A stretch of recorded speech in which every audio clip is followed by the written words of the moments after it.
I have no gavel. I have no gavel. So I would like to call this meeting to order. Let's calling this meeting to order. Thanks. I have no gavel. I really need a gavel. We will get you one. We from get big groups like this. I have it in my car. Yeah. Welcome. Today is Wednesday, November 9th. It's 5:30. This is the Parks, Recreation, Forestry Committee meeting. Our first order of business today is to go ahead and approve of minutes. We don't have minutes from last month. They will be available next month, so we'll be approving 2 minutes next month. I think we had a little bit of a snafu. Okay? So right on to conflicts of interest. Anybody need to declare a conflict of interest? Seeing none, on to public comment. I know we have a lot of people from the public here today. Is there anybody here outside of the pickleball group? And we will have an agenda item for the pickleball group. Anybody here that wants to speak outside of that? Okay. Yep. I will. Ed has a sign-up sheet right there. If you wouldn't mind passing that around with a pen, if everybody could please just put your name on there and your address, we'd appreciate it. All right, we are right on to item number 5. This is pickleball. I think, Justin, would you like to introduce what's going on here today, and then? Yeah, you've received an email from Ed Yep. Lee, kind of, I don't want to say the spokesman, or one of the spokesmen for the pickleball group, wanted to come tonight, talk about pickleball, and then the neighboring communities, what opportunities are out there. So I don't want to take any away of your thunder, Ed, so I'll just turn it over right to you. Welcome. Great, thank you. So I would like to first thank the committee we were here in August, and thank the committee for listening to us and, what we were presenting and moving forward with what you did. So we really appreciate it. And we just have some additional information. Now, I'm going to pass these around. Probably won't be enough for everybody. But as long as you don't laugh at my graphics, okay? All right? You know, when you retire, you don't quite have the software access that you do when you're at work. The first thing I'd like to do is just read something from Steve Kuhn, and he's the founder of Major League Pickleball, and Perry gave this to me. He has some things that he's hoping to accomplish, and one is that pickleball will be in the 2028 Olympics. He's hoping to have 40 million players by 2030. I'm sure you remember we talked about this still being the fastest growing sport in America. Probably even heard that there's professional players, former professional players playing in different sports and buying actual teams. Truly believes pickleball can save America, okay, and possibly the world by making it a happier, healthier place.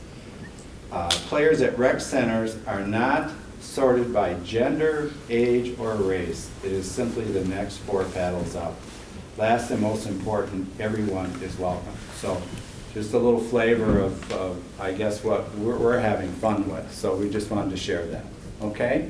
Okay. So if you look at that map, I don't know how far it made it around.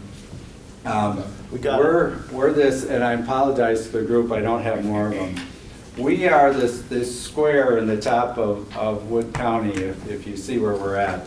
And it's surrounded by all these stars, some better than others, but these stars represent dedicated pickleball courts that are either already built around us or they're proposed and will be built very soon. And we just heard, Joe just mentioned that Stratford is going to get dedicated pickleball courts in 2023.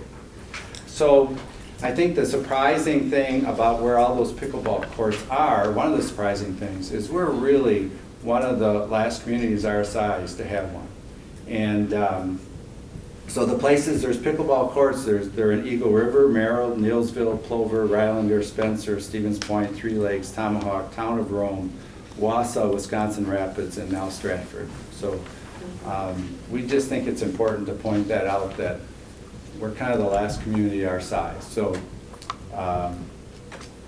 and I would ask if it's okay, I'm going to share a few more things, but then that if anybody from the group can share, if that's okay. Absolutely. That came tonight, great. We really just hope that you would agree that we'd really like to address this need sooner rather than later. And I know we were told there's a 5-year plan out, and that plan had, first up was going to be a softball revision. And I think like all 5-year plans and organizations that we're with, sometimes those get scrapped a little bit along the way because they're too far out and there's other needs that have come up. So that was really our mission tonight, to present the growing need, the fact of what's going on all around us with other communities even a lot smaller than us. And we're hoping you would consider addressing that need again sooner rather than later. And if it is okay if I ask? Absolutely. Okay. Come on up. Anybody else want to come up here and share, then you'll get on the microphone. Sure. All right. We just ask that you state your name and your address. Okay, Harry Starter, 1509 Northwood. I guess what we're talking from at Brain Park is where we're talking, where this is going, and talk with Justin. It's bookends. You're going to have the softball diamond on one side and the pickleball on the other. And I guess right now they're talking the softball diamond was what you would start with in 2023, and then the pickleball.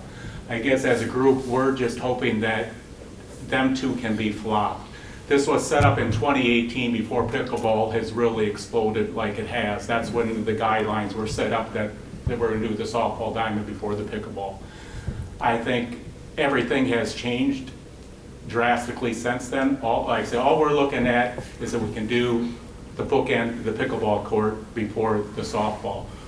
We have no venue to go play pickleball at. You have Oak Street, but if you ever were at an actual pickleball court, it doesn't work. You're chasing balls constantly. My wife and I, we went down to Brain Park, we measured it. You can fit 12 courts in there. We don't need all the glitz. We don't need the lights. If they're not there right away, I'm fine with that. The sidewalks, the parking lot. All we want is the surface. That's, I guess, get us the surface next year if you can. That's all we're asking. The rest can, whenever it gets there. I mean, even the bathrooms and everything that's going to be redone.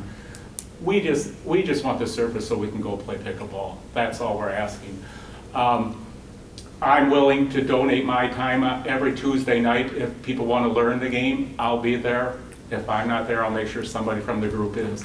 I think once you guys start playing it, you will fall in love with it, as everybody has. You've seen it out there. It is growing that fast, and everybody, it's a group.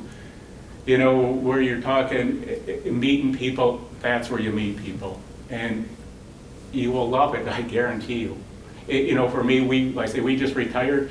It can come along at a better time for us, because it gives us, we get up in the morning, we're playing pickleball. It gets our day going. And I think you can say that with everybody here. And I say, this is just a small portion of the people that come to play.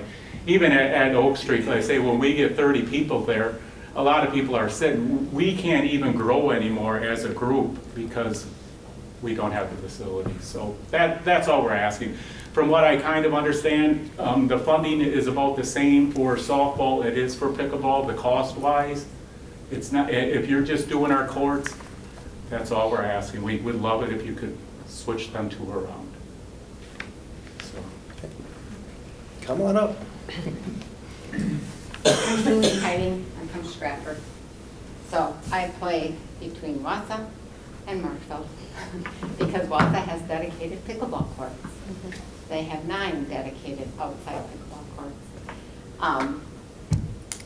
I've talked to the Badger State Games representatives about trying to get Badger State Games to come to Marshfield if we were to have dedicated courts. The minimum we would need is 8. And because Badger State Games has already secured their locations and they work with the same people for winter versus summer. But to hold tournaments, the minimum court would be 8 courts, and we would work with Matt. He's at the downtown, help me out. McLean. Convention and Visit. Yes. Visit Marshall. Yes. And so to produce revenue, to bring people to the city, to, you sell concessions, you sell T-shirts, you have people spend the night in hotels, you go out to, restaurants and such. But we would need dedicated courts, and they would have to be a minimum of 8. So this location, the 12, works perfect. Again, sooner rather than later Yeah. would be great. Do you have any questions for us? Or anybody else want to speak? Open it up to the committee. Anybody have questions for the group? We certainly have an open discussion as well. It doesn't need to be questions, but an open discussion. I mean, I guess, the way I see it, with the construction documents that I'm looking at, it doesn't look like we'll even have softball until, I think, the end of the season next year, right? I mean, Justin, could you talk a little bit about the timeline?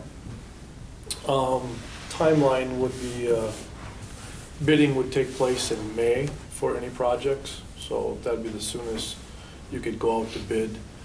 Typically, 60 to 90 days after you bid, you may put a shovel in the ground, so that would be August 1st at best case. Most likely September would be the first time we put a shovel in the ground and start construction.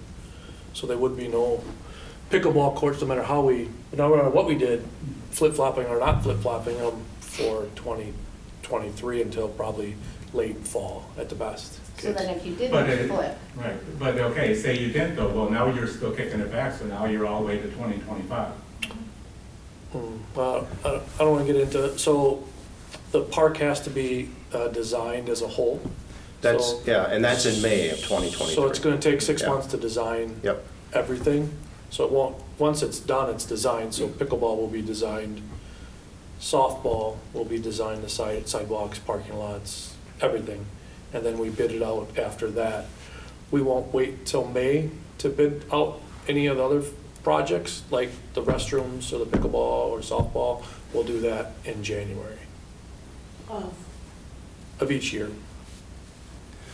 So it's a 5-year plan. So it's 5 years plan. It started in 2018 with conceptual designs, and then it was always going to be like the 5-year plan approach. So this year was our first year of actually getting construction documents prepared for Brain Park as a whole. Not necessarily softball, not necessarily pickleball, it's the entire park. So I brought it's for this entire area, not just one specific geographical location. It's to tie the entire thing in together so we don't screw it up in year 4 and realize, well, we should have did that right in the first beginning. So it's gonna take 6 months just to get all of this ready for bid. And then each year after that, we'll bid it out in January, so it's shovel ready by the first thaw, April, May, and it's done quickly. So I don't want you to be under the impression that even if we flip-flop it, that there will be pickleball. There's a good chance there's no pickleball next year, even if we flip-flop it. So I don't want to give that perception, okay? And this is what I got today from the architect. So even if we were to flip, I understand if it goes out to bid, you're gonna wanna bid all the electrical at the same time, you're gonna wanna build all the site utilities, you gotta worry about the site drainage. You know, just to say, well, can't we do just this one piece, right? It'd be like if you're gonna design your house and I'm just gonna put the roof on now, right? You need to have the whole plan, how's the site drain? What are we doing with the storm sewer? How do we run the electrical stuff? So it does have to go out all at once. I mean, there may be ways to look at staging things differently, but I can speak, I work in construction, and I can validate that after that goes out to bid, it is probably 3 months, if you're lucky, that even construction would start. You gotta buy the material, you gotta write all the contracts, you know. Even if you go to the store to buy the material today, it may not show up for 3 months too, especially nowadays. You won't even get the material here. So starting in May, as Justin said, the earliest you could start construction would be August. And you gotta run the electrical conduit, hope like heck you can get the electrical, get it all run, laid out there. Natasha? You? So I was just wondering, originally, pickleball, was it in sort of the end phase of the plan? Because I know we were starting on softball.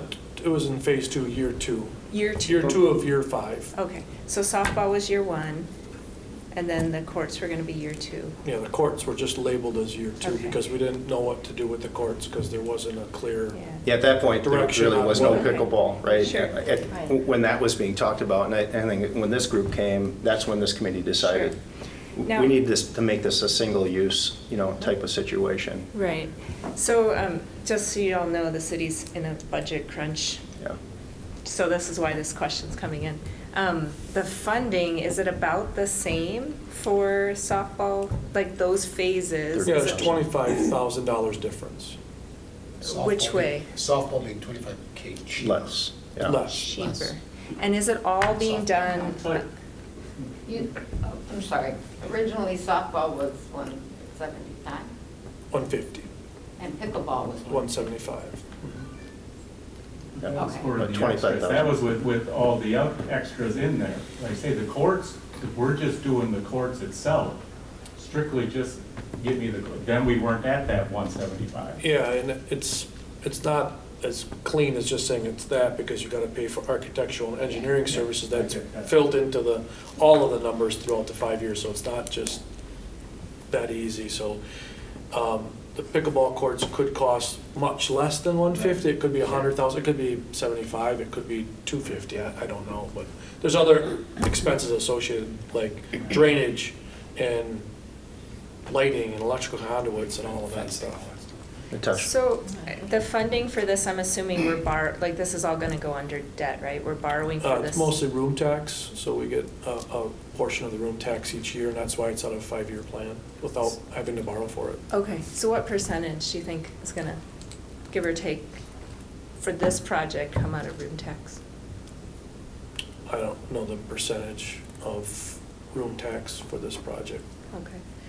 I'm just saying, because if we know that we're gonna borrow for it, or if we know it's gonna come from room tax, that's gonna be a lot easier for us than if we say somehow the city has to come up with this $25,000 difference, because the city will not come up with that because we don't have it. Well, I'd agree with that. I don't think there's any appetite for $25,000 that's not budgeted. Yeah. Totally agree with that. I've watched enough city meetings in the last 2 weeks to know that.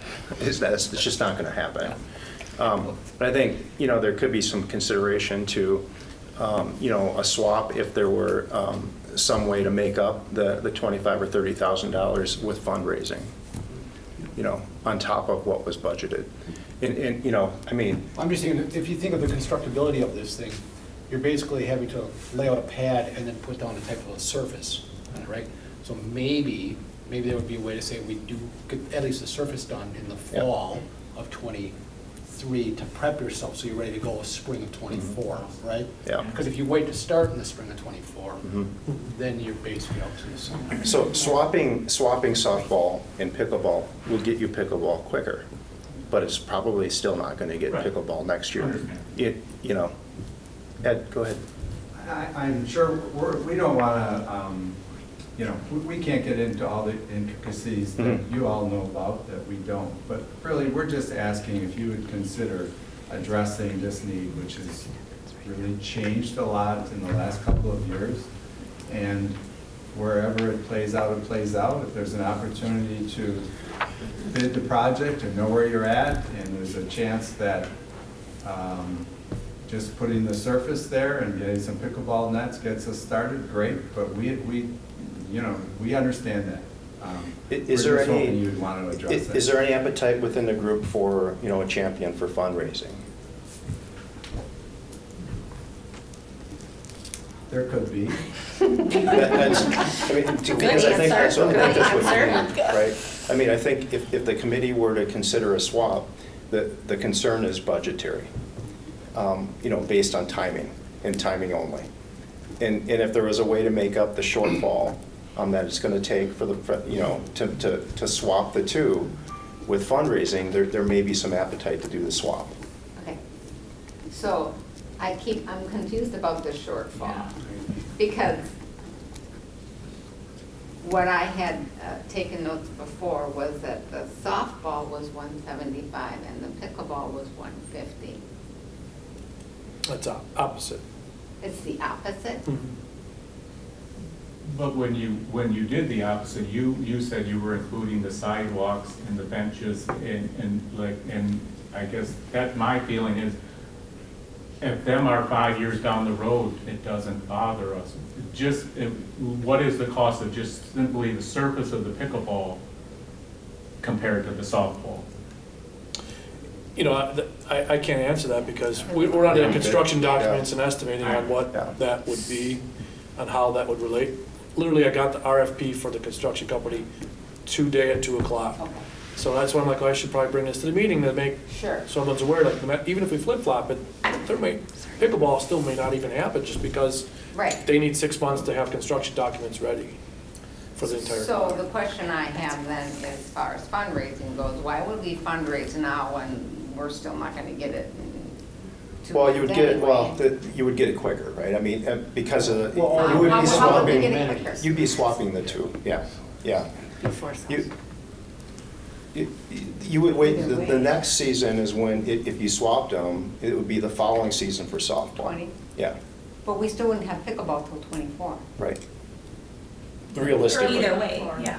I don't think there's any, I mean, 24 right, yep, versus yep. early. Late. And just for the record, softball wouldn't happen until 24 either.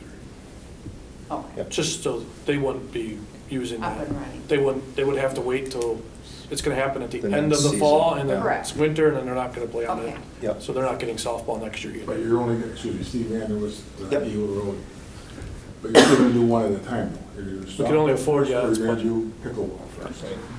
Yep. Does the softball courts, they function Yep. right now? Like, Softball field? What was the question? I mean, Basically, it's she's asking playable. the field, how they play it. It's a slow pitch facility and fast pitch plays on there, so there's fencing is not appropriate, nor is the infield the right distances, but they make it do. The answer is yes, it's playable. Yep. Yeah. Are we looking at portable nets or permanent nets? That we were waiting for the design. Well, permanent would be the final Yeah, design. Okay, Portable would just blow away. right. At the first Oh, no, wind. I was confused there, the way people were talking. And then, you said you walked the courts. Hmm. How terrible right now, Oh. I mean, I know it's terrible for tennis, we haven't played there for years. Bad. Have the net posts been removed? Yep, Same well, thing, maybe worse. the nets are gone. Nets are gone, but the posts are still there. Yeah, they won't, the post won't work. I mean, the. No, I wasn't thinking posts. Okay. I was thinking portable nets, turn them the other way, can you fit 6 or 8? Right now, is there playable surface without anywhere on there? And I mean, I haven't walked No. them in years for a reason. So, okay, I just wanted to ask that, thank you.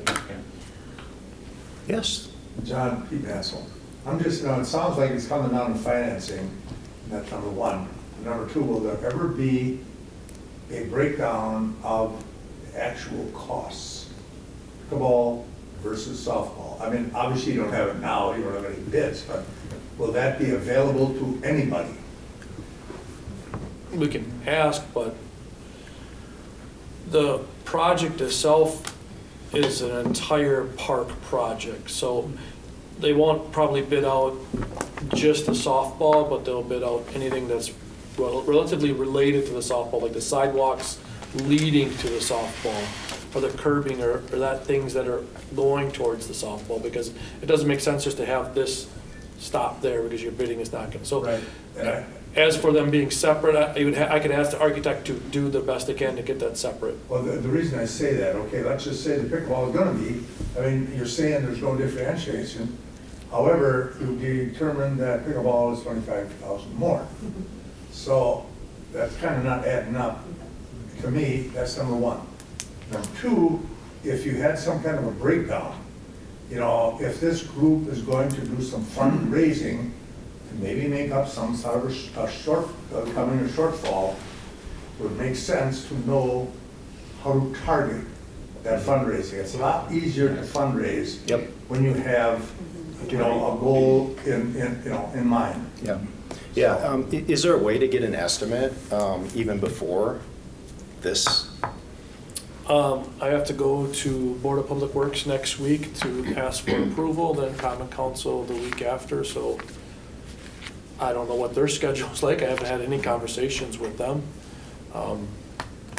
It'd probably be at the best, maybe by the first of the year, because they got to crunch numbers and do things. I don't know what their schedule is. They're not just sitting, waiting for me to call them and say, hey, can you do this work? So I haven't talked to them at all.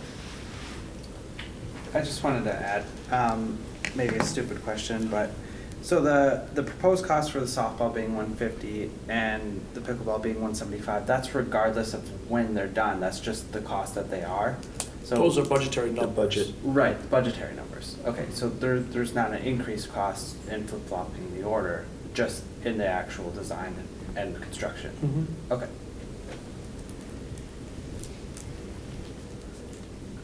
Okay. Melanie Zimmerman. Are there levels of donations that would, let's say you donated this amount of money and you get your name put on this, and you donate this amount of money and you get your name put on a bench? Or are there levels like that in place? There is no fundraising committee in place right now. No, we talked last month, maybe, and Yeah. threw some ideas out, but that's about as far as it goes. Yeah, so you're talking about like a formalized, you've already got a formalized fundraising plan and committee, Yeah. right? And you're asking for donations, and this is what you get for your donation. I don't That's think not you're in there place. yet. No, Yeah. no, we're not there yet. And the city doesn't do that. Typically, it's been a public-private, kind of public-private partnership. So the city can get involved with the private group. Yep, the swimming pool is a good example, the library, a good example. The zoo, the parks. The zoo, Yep, the zoo. yep, soccer, yep. baseball. Good examples. Hi, Question. If the pickleballers came up with the timeline for raising the shortfall, what kind of timeline is there that we would have to, in order to do that, to get the flip-flop to take effect? that's a good question.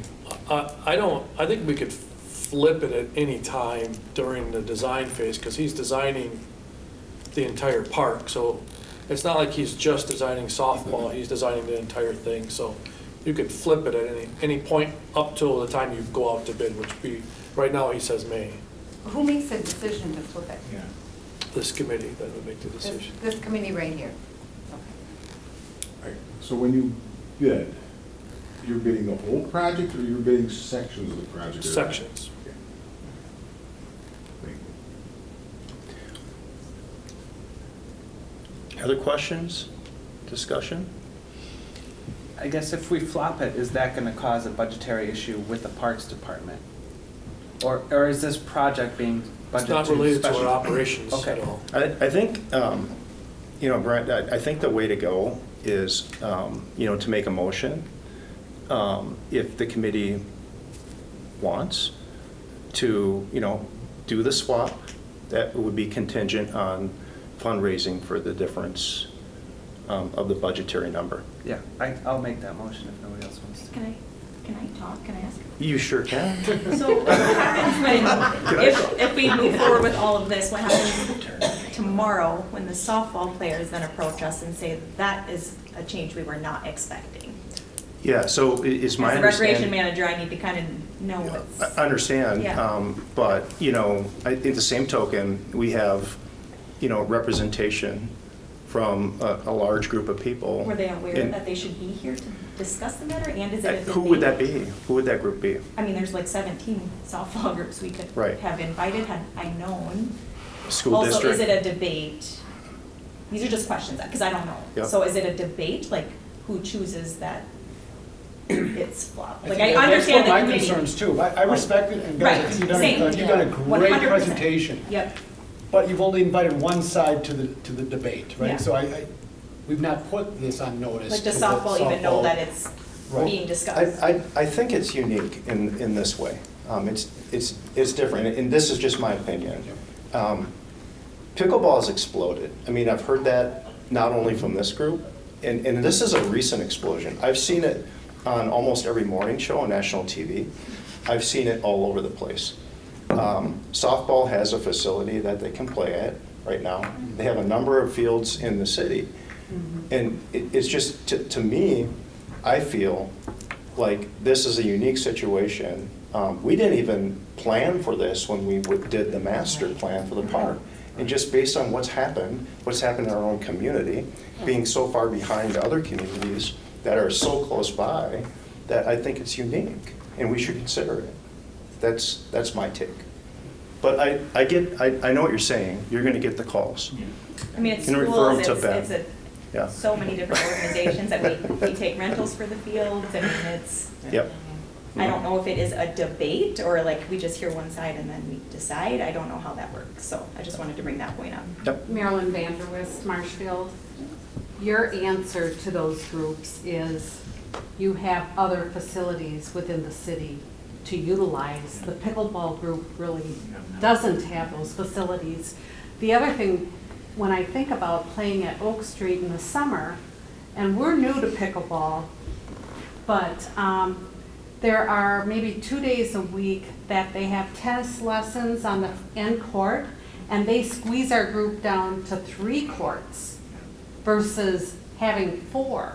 And you have the option to also go inside during those times too. Just, it is an option. It's not like we kick you out of that A one payment spot. option. Yeah.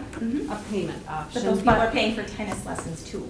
Yeah. Correct, but I'm just thinking here, if we're planning for 2023 and we know we can't have designated pickleball courts in 2023, is there another option for your park and rec schedule to take those tennis lessons and place them elsewhere so that we can keep the 4 courts we might have at Oak Street?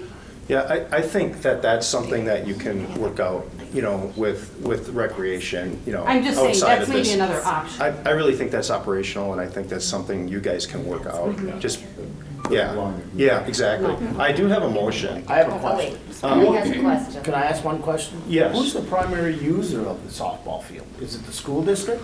Is it clubs? Is it a group? All of them. The I mean, softball and we have a association, league that we have everyone. games on there in the summer for all ages. Okay. The summer uses And they're them playing on every that, day after school. and they're playing on that field right now? Okay.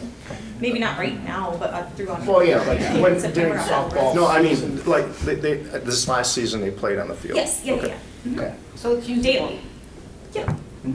Ally. I just have, for your answer to the tennis issue, those are the only city courts that are usable for tennis. Yes, that was the If you other think option. about the other Yeah. tennis courts, they're all owned by the school district or the university.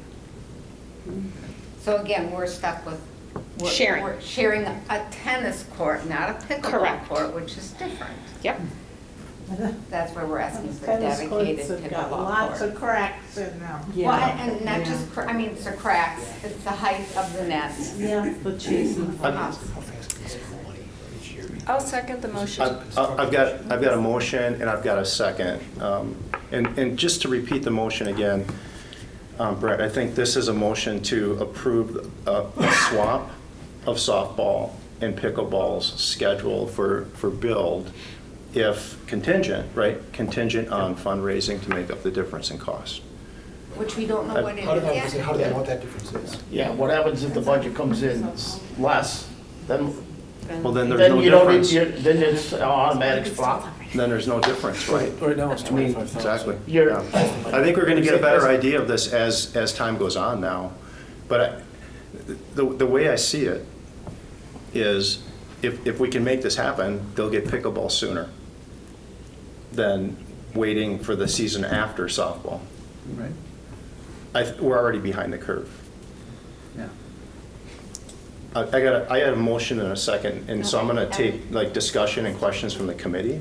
Go ahead. Okay, so the other option outside my box of thinking for pickleball to pursue is looking at the middle school courts. There are 8 pickleball courts over there.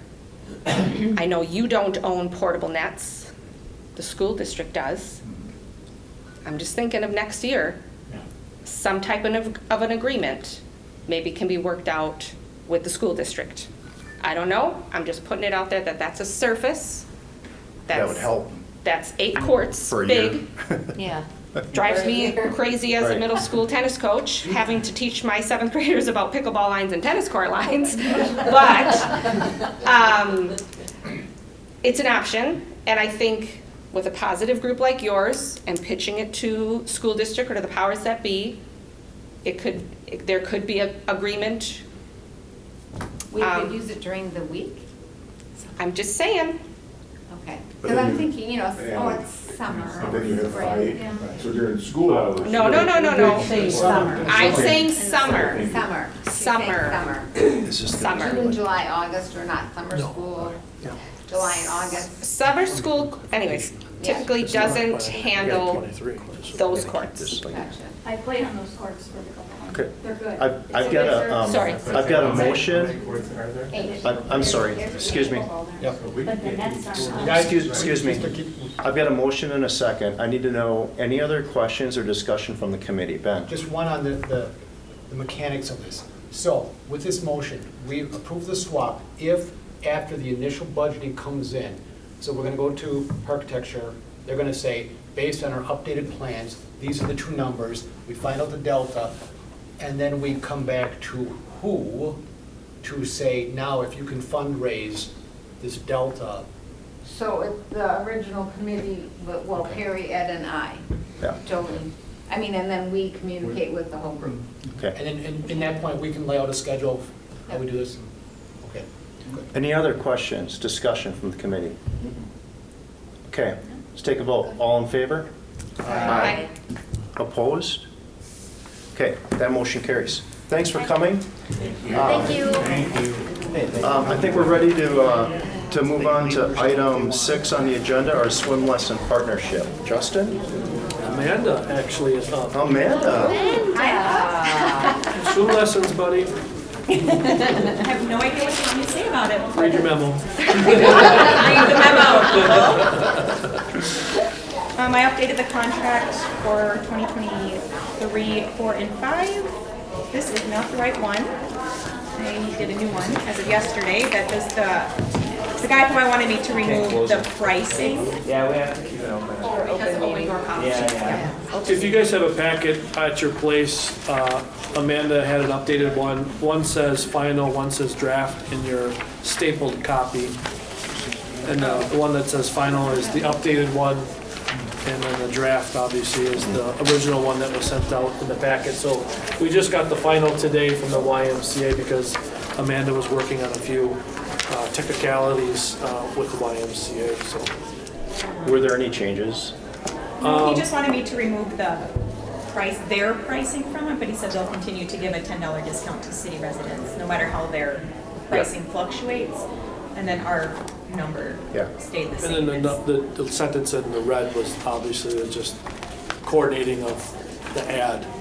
Pretty insignificant from the committee's perspective. but Yeah. Was that $10 the same in the prior years too? Okay, yeah. It's always been $10. So they have a non-member, non-resident rate, a non-member city resident rate, and then a member rate, which is the cheapest as a member. Yep, got it. Yep. I'm gonna make a motion to go ahead and approve. I'll second. Motion is second. Questions and discussion on this item? My only discussion item is related to budgetary concerns coming up here, and I know the city's in talks with cutting budgets by 4%. How big of an impact would something like this have on that, and do you think, again, we had the discussion last month on how necessary we think it is, but. This is a very small drop in the hat. Right. How much we have to cut from our budget. Okay. What percentage would it be? We brought this item up in preparation for the budget discussion to the committee in October, and the committee decided to give the contract out the concessions at Vandahay, but keep the YMCA. So we took that approach in our budget cuts proposal, and we came up with alternative areas to cut rather than doing the swim lesson program. So the swim lesson program won't be cut from the budget for next year. Natasha? And correct me if I'm wrong, but last night you said we are gonna, if we do these 4% cuts, we're cutting concessions. So even if we can't find someone to do it, we're not doing concessions because that's coming out of the budget. No, we're contracting out concessions. We're cutting it from the budget. So Yeah. just a number in a budget. But if you can't find someone to do it, We would have to get creative and do a budget will. resolution and then come back to the council for approval. gotcha. Yep. Any other questions? Okay. Motion and a second. All in favor? Aye. Opposed? That motion carries. Thank you. We are on to item number 7, 2023 fees and charges. Justin. Annually, usually about this time of year, we review our fees and charges. 2023 will be a challenge from a budgetary standpoint. Significant cost increase across the board. We have a structural budget challenges with our city, and we're trying to rectify that. But our rates have nominally gone up over the years. I'll say nominally. They have gone up, usually $1 or $2 or maybe $3, depending on the program. This year, we're kind of increasing rates across the board to just address the cost of living adjustments, inflation, our structural budget challenges that we have as a city, just to make it universal rather than saying, we're going to pick and choose and then get into this debate of what should be or what shouldn't be and how much and all of this. And it really gets very complicated. You can see the amount of charges and fees that we do have. We could probably spend the next 2 weeks debating what a fee is appropriate to increase it by or not increase it by, or what is and what isn't, because we all kind of have, I'll say, favorites or things we do like and maybe we don't care for as much. But it is a challenge for our department. These fees increasing really causes a challenge for us because it's a significant amount of work for the staff to go back into the system and then change every single fee, because you have to manually change it. And it's not like it's just one place.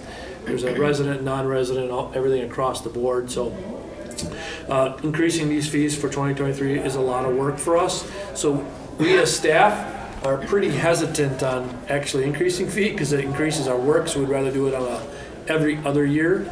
And usually our rec programs go every year, but our fees for our facilities, our building rentals, our field rentals are typically kind of an every 3 years, because that's usually the biggest challenge, is increasing all those fees. But you'll note all the fees have increased across the board for everything, and we have a couple new ones that I'll get to in a little bit. But one of the other challenges we do have is the tax exempt rate. We give 50% off to any tax exempt entity on building rentals. Building rentals only, no rec programs, no field usage, just building rentals. Most of our users for fields are non-for-profits anyway, whether it's a school district or a club or a group or whoever it is, they're mostly tax exempt anyway. But this building has, this building and Wildwood Station have different rates. So they have like 4 sets of rates for each one, which gets very difficult. We like to eliminate the tax exempt rate altogether because we don't give the tax exempt rate for fields or programs. We don't get a tax exempt rate if we go to Menards to buy a grill. We don't get a tax exempt rate if we use other services, whether we're a church and we go take a building permit out from the city, we don't get 50% off. I'm not talking about paying taxes, I'm talking about a different a rate. That rate only applies in the city only for building rentals, and it's not used a ton, and we would still work with the groups. We reached out to the library. The library still has a number of rooms available to use for free for small groups, as well as the larger rooms they have that are used for free, and we're attached to them, so there is still an option for them to use those buildings or those rooms for free. We do work with some groups that use certain areas like building or city functions for free, but it's pretty few and far between. But most times they're not. Groups are charged full rate. So if I'm doing a baby shower, I pay a full rate. If I'm doing a fundraiser or some sort of meeting, I pay half the rate. And it becomes kind of a challenge as our department to kind of navigate that. And people are always looking at ways to get around it. And we'd like to avoid just more work. It's just a significant more work. Another goal of ours is to get all of our rates and fees online. And so it's easier for moms, dads, people to just rent buildings at whatever time. If they're sitting in a meeting and they're scrolling on their phone, they want to rent a room and they got some time, they can do it then. More times than not, they have to call our office. And having all these rates and fees and charges in various times, they can't do it on their phone because our system doesn't allow it. So we'd like to simplify it and keep it simple. In addition to that, we're looking at going with a new recreation software. We've been doing research for the last probably 3 to 4 months on different recreation software to simplify the online process, as well as simplify the back-end process. What most of our staff does is the back-end, things they don't see on the web-based. So we're probably going to shift to a new software company. It'll be seamless in the fact that it'll relatively look the same, there'll be a different feel, but it'll be a lot simpler and easier for our staff to use. We can't do that right now because we have a person who is going to go on maternity leave very soon, and she's a main component to our transition. So transitioning this when she's mainly gone, to have her come back and then have to reteach it all would be kind of foolish. You might as well wait till she's back, and she plans on coming back sometime in February or March, depending on when she actually has her baby. So we anticipate implementing a lot of these fees and charges sometime around the first quarter, probably around March, and try to get the word out to the different groups. But how many people do we have in our system? Over 3,000 users, probably, registered users in our system. So we'll probably send some sort of email out. But last time we did this, the main emphasis was really concerned about Van de Hey Waters, but it was brand new. It was our first real season. We brought the Van de Hey Waters information back. I think our staff is fine with bringing these back because we're not going to implement them a little bit later, but we wanted to get them in front of you guys as soon as we could. So that's all I got. Okay.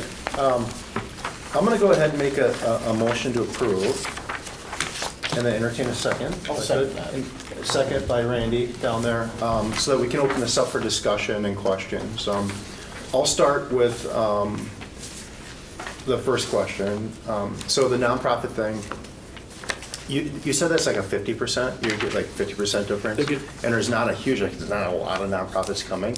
The one thing I remember coming to this committee a few times, Jane probably, and Allie probably remember too, maybe Randy, is that we've had some come in and ask for waivers for certain events, complete like waivers from time to time. And is that type of option still going to be available? I mean, we haven't had one for a while. I think that, yeah, we've always either worked with the group on Right. something, or if it was a little too complicated or a little too sensitive, we would bring it to the committee. Yeah, But we haven't come across that lately. That's probably it's been a while. related directly to COVID, because a lot of events and that stuff has really slowed down. I think maybe this year we may see an uptick in that request, just because I think life is somewhat getting back to normal, whatever that means, because RSV is now making a great.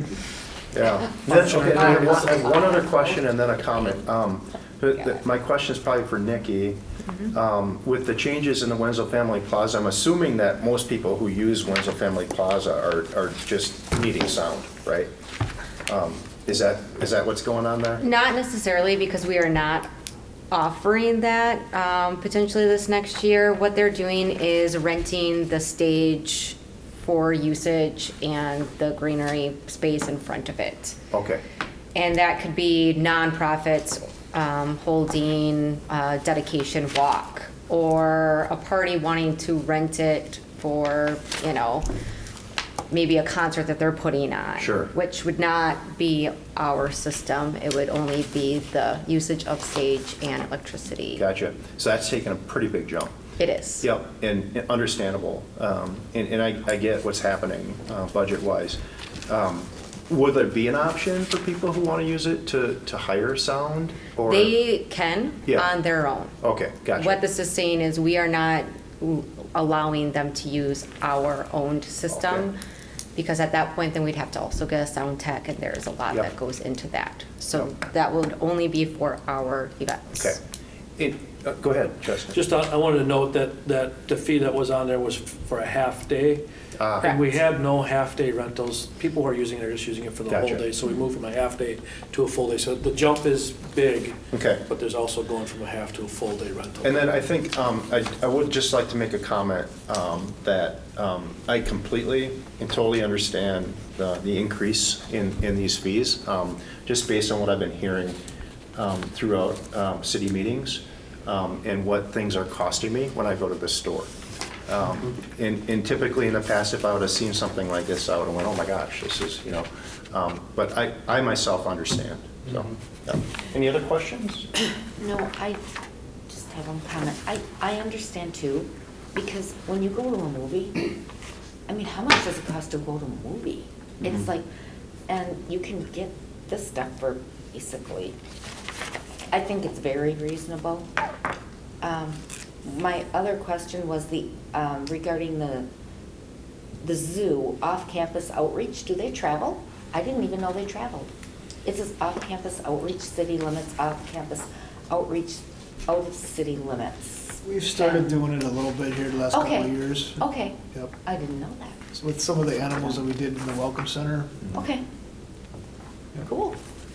Okay, anyone Good job. else? Go ahead. Oh, Something? Yeah, I was just wondering, do we still have a low-income option for, like Van Hay Waters? I know they used to do the free swim. There's the right to play for all. Then we work with the foundation on Okay. different, I guess, free passes, plus the Wood County, I don't know what, social service programs have stuff, so. So there's- that's not through the parks, it's all. That's not through this department or through our budget, but there are outside entities that do assist with that if there's a demand for it. And it's mostly just sponsoring those kids in need? Yeah, whatever they do. So I don't really know the details, like Right for Play for All, you could ask for, I want tennis lessons. It's only for kids too, so Right for Play for All does not apply to adults. So if they wanted tennis lessons or a camp, whatever, they can ask for that. And I know they're also looking to generate a little bit more money for that account. Hasn't been used a lot, but now it's starting to really dwindle, so they're looking at replenishing that, because I think that's what Ashley said a couple months ago. I believe you are correct. Natasha? I was just wondering, volleyball youth league, it says, is it only for residents? There's none under non-residents. We don't charge separately because that league is all separate. Okay. We just don't have 2 separate leagues. Okay. And certain things like charcoal and Tai Chi are new this year, or they weren't offered at all last year? Charcoal's new this year. Tai Chi should be on there. Yoga Pilates is new this year. Yeah, Tai Chi's been on there for a long time. That's just a senior one though, so we don't charge resident, non-resident rate for Okay, got it, that makes sense. Anyone else? We have a motion and a second. Let's vote, all in favor? Aye. Opposed? That motion carries. You do? I just want to, with this approval, we approve the fees and charges. In our rental policy, we have a paragraph that talks about our tax exempt rate, so I'd have to bring that back. I didn't want to be preemptive and just bring that at the same meeting, so Yeah. I might bring that back either in December or January, depending on how our agenda looks like, to address that policy change. It's a policy, right? Yeah, it's a okay, policy. We have it cool. in our, we know it in our policy. Yeah, great. All right, we are on to item 8, which is park audits. I think we are actually going to skip over this, but, you know, and cover them all next. Yeah, so the goal was Yeah. to dedicate December to our park audit, so hopefully you guys can make it. Jane said she'll bring Christmas cookies for us in December. She's gonna make them special from Pickens Mother Festival makes them. Okay, Mother Festival. But I would like to spend some time reviewing the audits and talk about the highlights and some of the lowlights, and then get prepared for our comprehensive outdoor recreation plan, which the stuff you guys did for the audits, thank you very much, by the way. I know it's some time consuming to go out and inspect all of these places. So if you have a hard copy here tonight, give it to me. If you have email, you can email them to me or whatever, however you want to give them to me. We have logged all of them up to this point, so Wendy in our office will continue logging them and then do the comments. and we'll try to take them like park by park. We'll do overall, like a summary, then park by park, and then hopefully be done with the audits. I mean, there's some things that were very helpful, but it's more used for our update on our comprehensive outdoor recreation plan. Okay, thanks. On to the reports section, starting with recreation. All right, nothing new to report for the senior center. Everything's smooth and the same. Same thing with meals. The indoor ice skating, I listed the dates that we do there. I'll try to remember to check them off as we go. The next one will be the couple days surrounding Thanksgiving indoors, and then tennis. We actually ended up getting a lot of kids signed up, I think, with your email. That helped a lot. So I'll have to have you do that probably every time. That works for me. The charcoal drawing, he's willing to continue coming here, and that's a contracted service where we charge a little bit more than we pay out, so it's not really costing us anything. Adult volleyball is still going good. Voting and Halloween kind of interfered a little bit there, but that's all the way through March and April, so. And then the youth activities as far as art and stuff, that's pretty much all Discovery Education Station now. She's even started taking basically the registrations for them, so it's helping us a little bit more. We had a big Bring Your Crap and Craft event here, full capacity as usual, and then the only other new thing is that yoga and Pilates. We've had a couple sessions of that through the end of this year, and then come January, she might actually try to do it on her own and just rent the space from us. Should be a little easier financially, so that's all I got. Okay, questions? Yeah. Are the brochures out for winter?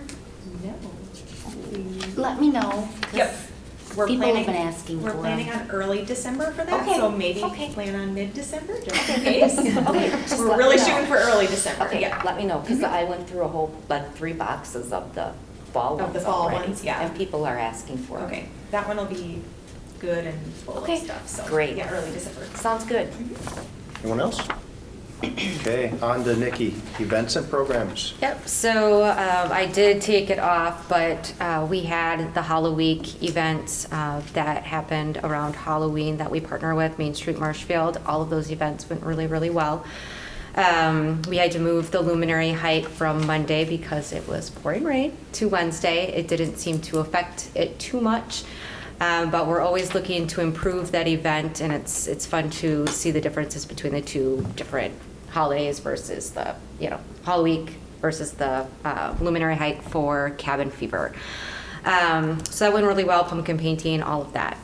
So very successful Halloween with Main Street Marshfield. Coming up, we have we're switching a couple of dates from previous years, and so we have the Wenzel holiday tree installation that's happening on the 21st with our maintenance crew, and then decorating also happening. We'll do Small Business Saturday with Main Street Marshfield to help get people downtown shopping. We push the local as much as we can, mostly with the plaza. And so we'll do Santa and Mrs. Claus in the plaza from 12 to 2 with cookies and hot cocoa. And then tree lighting festivities start around 4:30, 5 o'clock. Carolers will be there. We'll have the fire pits and then s'more options.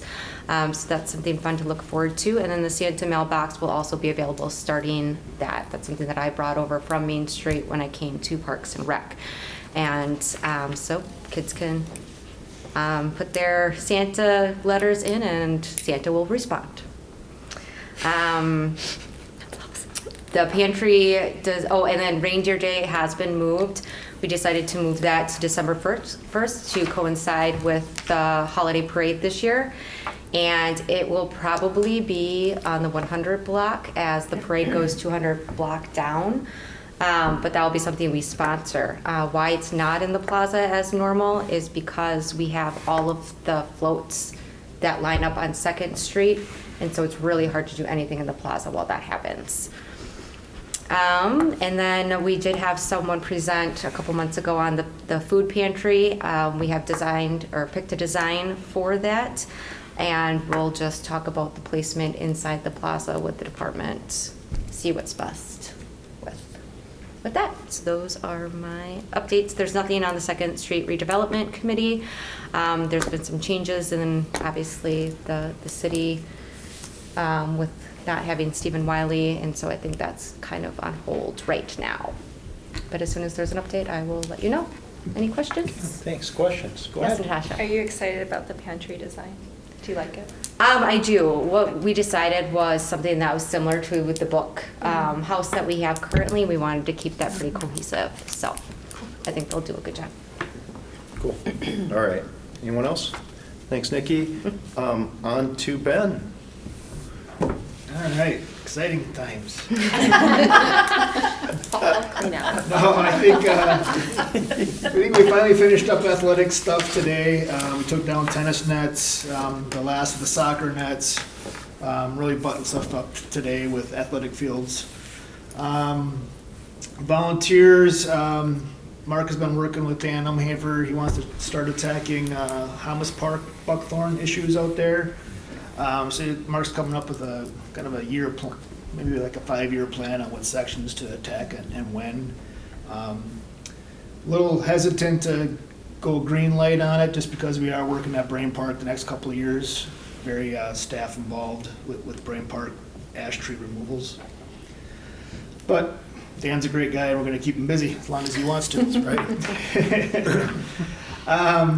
Park fall cleanup is going on. We got most of the landscape beds done the last couple of days. There's still a few out there that we need to finish up. Asphalt got done. I think the last layer on Project Wayside was done yesterday. The street division needs to shoulder it yet. Hopefully that gets done before it freezes here. But everything we wanted to get done got done, so that's great. Got the last celebration bench pads done early last week. The benches came in after 10 months of waiting. But I think we got to get, 7 or 8 of them that are kind of on back order out so people can get their thank you letters. Did some gravel trail maintenance. We had a volunteer night, had a nice turnout, and then we finished that loop here this last week that we worked on. So that turned out well as well.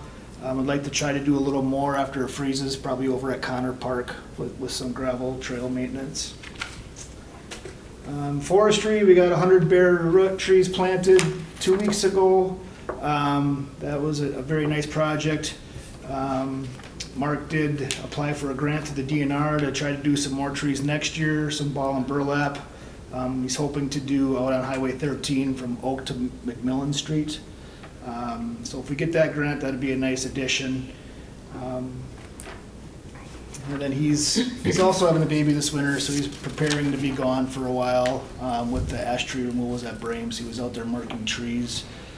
So if you do walk that parking, that's what it's for winter removals. At the zoo, Sarah's been busy treating our older animals, the cougar and the fox. She gives daily doses of medicine. They are improving, but just so you know, we do have some older animals at the zoo. I think Steve gave a nice report before he left about that. We did get a new Peregrine Falcon, and they got put it in the exhibit here a couple weeks ago. Amelia is her name. It's doing great. So that was a nice acquisition that Sarah got. She will be moving the rabbits in here this week, now that it's starting to get cold out. So if you don't see them on display, they're in our staff building. And Rotary is giving it all they got down there, so they're busy, and it's looking great. So, cool. Questions? Yeah, one, probably the biggest comment I've gotten from the public over the last month was, the graffiti at the skate park. So I just thought it was worth maybe a mention on what the plan is there, Ben. Yeah. You want me to talk, or you want to take it? It's on my list. Oh, is it? We'll wait. We can. Okay. All right, good. Okay, any other questions for Ben? All right, thanks, Ben. Okay. Cemetery. Even more important than parks. I know. And more lighting. Yes. And more exciting. I don't want that. Really Cemetery is just a big park. Big party park. Let's see, there were 17 burials in October. We had the fall cleanup. That happens every year, and it went very smoothly. Once again, marked out several graves for Marshfield Monument to place some new headstones. And then wrapped up the mowing and mulching operations for the fall. Cool. Yep. Questions for Amy? Thanks, Amy. Yep. Justin, you're up. Okay, I got a number of things. Start with city budget. We proposed a 4% budget reduction in Parks and Recreation. Some of the changes I want to note, so you guys are aware of it for Parks and Rec, is Wenzel Splash Pad. We're going to change the hours from 10 to 8 to 11 to 7. So 20% reduction in water usage there, so we'll reduce our water expenses there.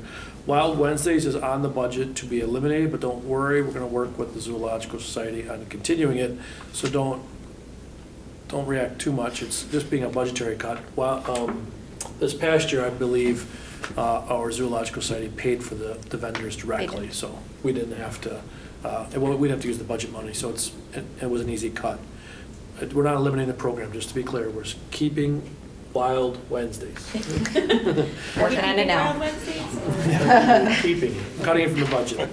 Our zoo hours will be changing though in the winter. It's normally 7:30 to 2:30. It'll go 7:30 to 11:30, correct, Ben? 11:30, so we had to cut somewhere, and that's one area where we don't receive any revenue. So a lot of our areas where it may cut, we lose revenue. So cutting a rec program, we also lose the revenue, so you lose the other side of that.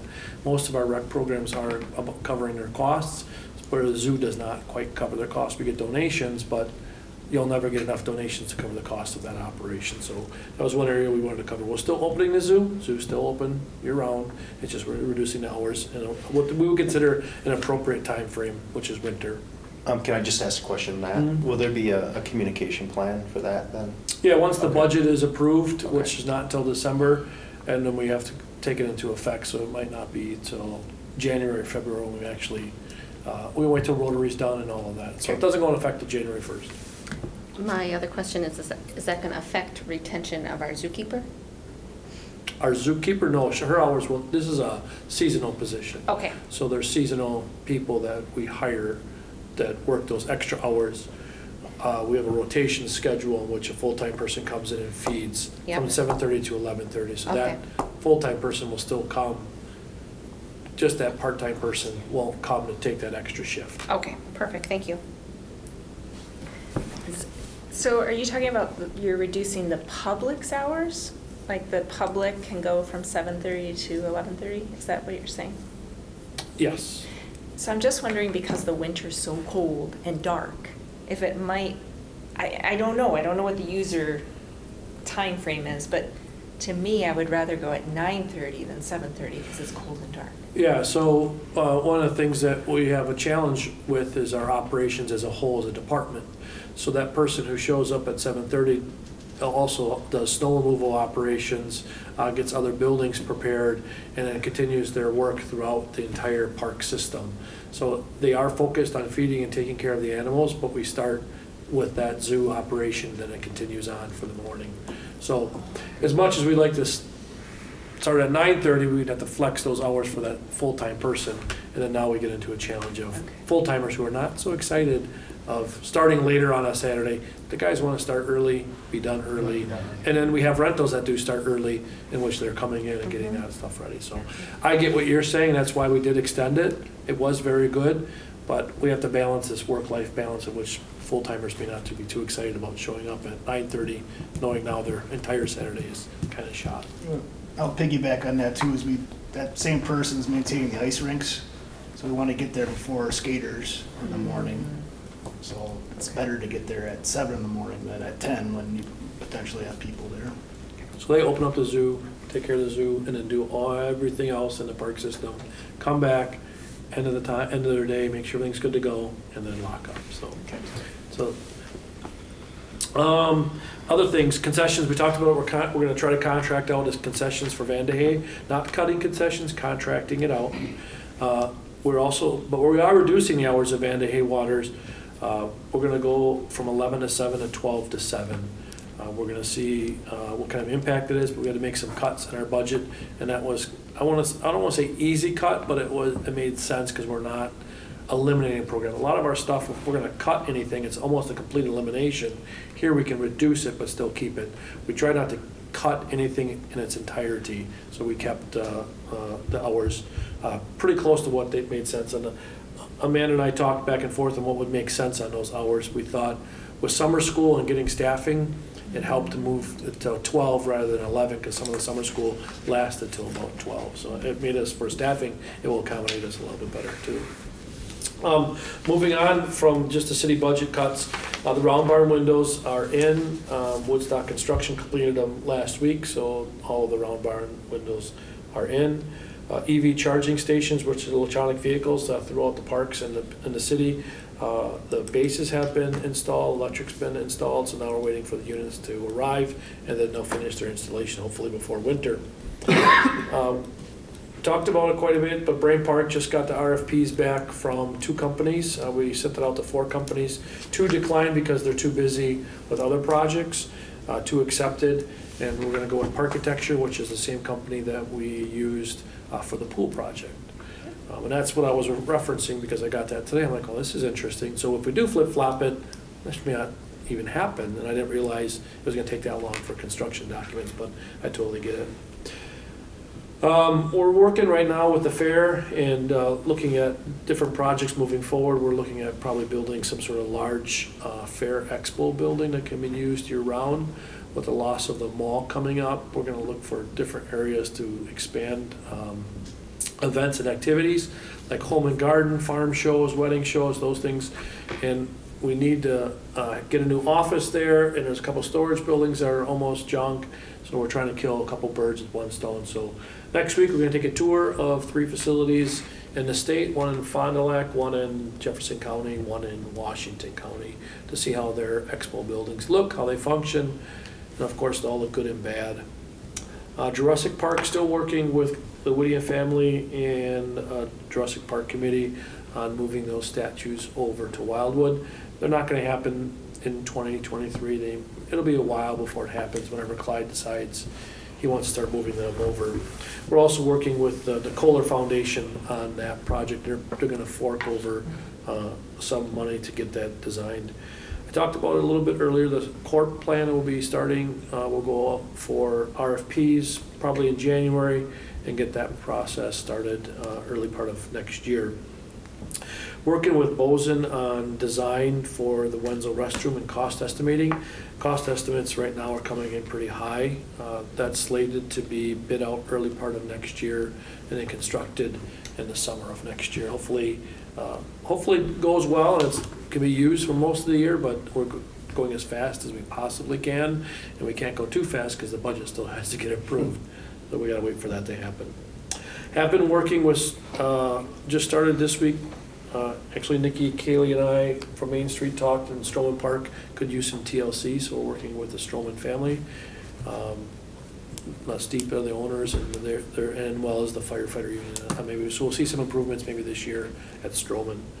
I want to thank those who did show up for the gravel day. We had a neighbor of Wildwood call and email on a frequent basis because he was upset about the gravel conditions and the trail conditions. There wasn't enough gravel.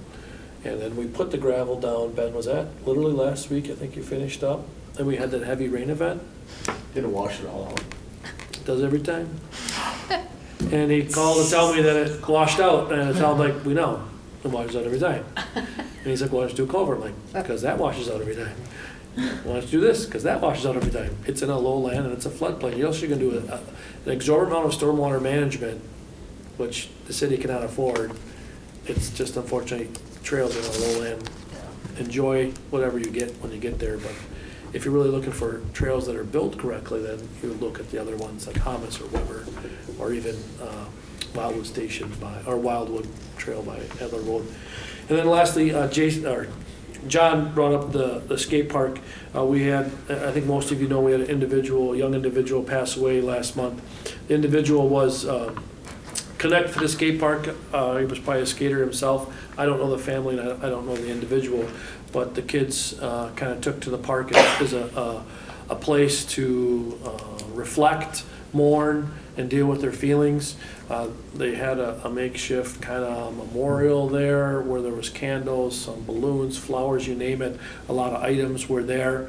And then they kind of painted on the concrete, and then that kind of spilled over to a lot of the structure there, and then it kind of, I don't want to say got out of control, because that's probably not the appropriate word, but a lot of it was done. And the kids are still dealing with this, and they're not quite mature enough to understand the loss of life and what sometimes, how that impacts you as a person. And so we have an older person that's, I don't want to say close, but is a vested interest in trying to do something down at the skate park to help the kids more, but also maybe draw awareness to what happens sometimes when you make bad decisions, and try to use this as an opportunity to educate and move forward. So I know Forward Bank across the street would like to see that probably improved, just because it's in their backyard. But it looks like there's going to be something done probably in the spring of next year. We were going to have a pressure washer and a cleaning company come in, but starting tomorrow, it looks like winter is arriving, and it'll be hard to spray anything when it's not above freezing anymore. So hopefully that answered your question. Yeah, thanks. We're aware of it. We were not a part of any type of vigil or part of the thing. We're just trying to navigate how do you address it, and knowing that there's a lot of reflection and remorse going on. And if you address it in an inappropriate way or the wrong way, it may cause a domino effect or a negative reaction somewhere else, where we end up having to fix other things somewhere in our park system. So figuring that out is not easy, because we've never done it before, and I've never had to figure out something like this. So, it could have been a different location, a different person, different park. So unfortunately, we're trying to figure out and work through this with the families and the kids themselves. So hopefully something positive can come out of something very, very tragic. So that's where we're at with the skate park. And that's the end of my report. Okay, thank you, Justin. Questions for Justin or discussion? All right. Okay. One discussion. Oh. I just wanted to say that it might be a great opportunity for public art in our city. We don't have a lot of spots where we do have public art, and we have a lot of high school students who take art classes, and it might be a great, maybe a co-thing with even the high school art teachers and stuff. So it could be a really creative, beautiful thing. So Alderman Michael Riley is kind of taking the lead on that. So if you guys want to give some opinions, advice, recommendations, thoughts to him, he'll be spearheading a committee of some sort to try to clean up what's there, and then maybe do something like public art or some sort of learning mechanism, I don't know, a tool, something that says, hey, this is a tragic thing, learn from it. Mm-hmm. Good comment, thanks. Anybody else?